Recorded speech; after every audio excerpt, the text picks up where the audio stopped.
इस पीडीएफ का पासवर्ड इस वीडियो के अंत में दिया गया है तथा ये डिस्क्रिप्शन में दिए गए टेलीग्राम ग्रुप और व्हाट्सएप चैनल में मिलेंगी, जिसे आप इस यूट्यूब चैनल को सब्सक्राइब करके ज्वाइन कर सकते हैं। अपर्दन के प्रक्रम और उनसे निर्मित भूआकृतियां, processes of erosion and resulting landforms. अपर्दन एरोजन वह प्रक्रिया है जिसमें जल, वायु, हिम और सागरीय जल के प्रभाव से चट्टानों और मिट्टी का क्षरण होता है और यह अन्य स्थानों पर जाकर जमा होती है।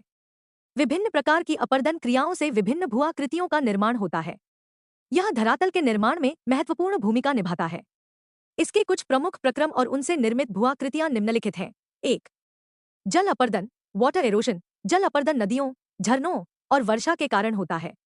इसके मुख्य परिणामस्वरूप बनने वाली भूआकृतियां निम्नलिखित हैं। वी आकृति वाली घाटियां, वी शेप्ड वैलीज। नदियों द्वारा पहाड़ों या ऊंची भूमि में गहरे खड्डे या घाटियां बनती हैं, जैसे गंगा नदी घाटी।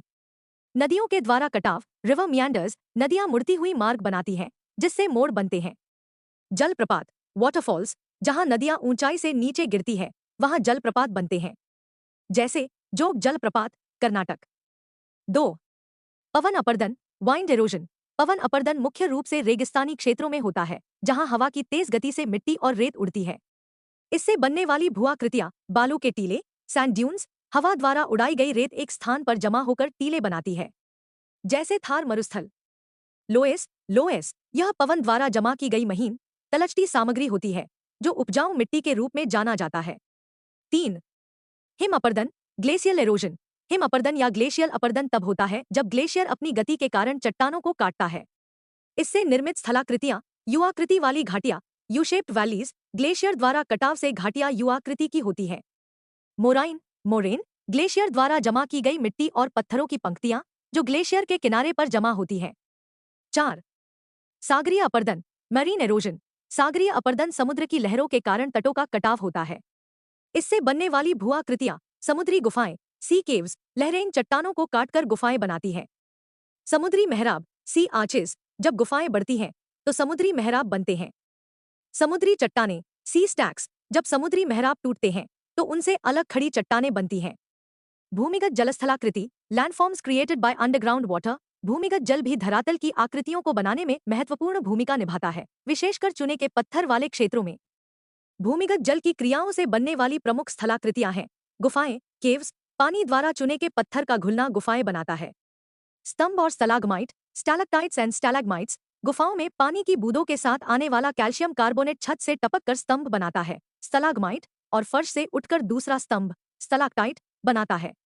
निक्षेपण द्वारा निर्मित स्थलाकृतियां, डिपोजिशनल लैंडफॉर्म्स। नदियों, हवाओं, ग्लेशियरों और समुद्र द्वारा लाए गए कणों का जब एक जगह जमाव होता है तो इससे विभिन्न प्रकार की भूआकृतियां बनती हैं। डेल्टा, डेल्टा नदी के समुद्र या झील में मिलने से पहले जमा होने वाली तलछट से बनने वाली भूआकृति। बाढ़ के मैदान, फ्लड प्लेन्स। नदियों के किनारे जमा होने वाली मिट्टी से बनने वाले समतल क्षेत्र। हिमानी द्वारा निर्मित स्थलाकृतियां, ग्लेशियल लैंडफॉर्म्स। ग्लेशियरों की गति से कटाव और निक्षेपण की प्रक्रिया द्वारा कई भूआकृतियां बनती हैं। युआकृति वाली घाटियां, यू शेप्ड वैलीज। ग्लेशियर द्वारा भूमि का कटाव कर युआकृति की घाटी बनाई जाती है। Moraine, moraine. ग्लेशियर द्वारा ले जाई गई चट्टानें और मिट्टी ग्लेशियर के किनारे पर जमा होकर मोराइन बनाती हैं। पवन द्वारा निर्मित स्थलाकृतियां, एओलियन लैंडफॉर्म्स। पवन द्वारा होने वाला अपर्दन और निक्षेपण रेगिस्तानी क्षेत्रों में भूआकृतियां बनाता है। बालू के टीले, सैंड ड्यून्स। हवा के द्वारा रेगिस्तान में बालू का जमाव होता है, जिससे बालू के टीले बनते हैं। लोएस, लोएस हवा द्वारा उड़ाई गई महीन मिट्टी का जमाव, जो बहुत उपजाऊ होती है। सागरीय जल द्वारा निर्मित स्थलाकृतियां, मरीन लैंडफॉर्म्स। समुद्री लहरों द्वारा धरातल पर कटाव और निक्षेपण से कई स्थलाकृतियां बनती हैं। समुद्री मेहराब, सी आर्चेस। समुद्री लहरें किनारों पर कटाव करती हैं, जिससे मेहराब बनते हैं। समुद्री चट्टानें, सी स्टैक्स। समुद्री मेहराब के टूटने पर खड़ी चट्टानें समुद्र में रह जाती हैं। महासागरीय तापमान, ओशियानिक टेम्परेचर। महासागरीय तापमान कई कारकों पर निर्भर करता है। 1. अक्षांश, लैटिट्यूड। भूमध्य रेखा के निकट समुद्र का तापमान अधिक होता है, जबकि ध्रुवों के निकट यह कम होता है। 2. गहराई, डेप्थ। समुद्र की गहराई बढ़ने के साथ तापमान कम होता जाता है। 3. समुद्री धाराएं, ओशन करंट्स। गर्म समुद्री धाराएं तापमान को बढ़ाती हैं, जबकि ठंडी धाराएं तापमान कम करती हैं।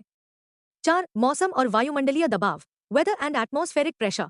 हवा और बारिश भी महासागरीय तापमान को प्रभावित करती हैं।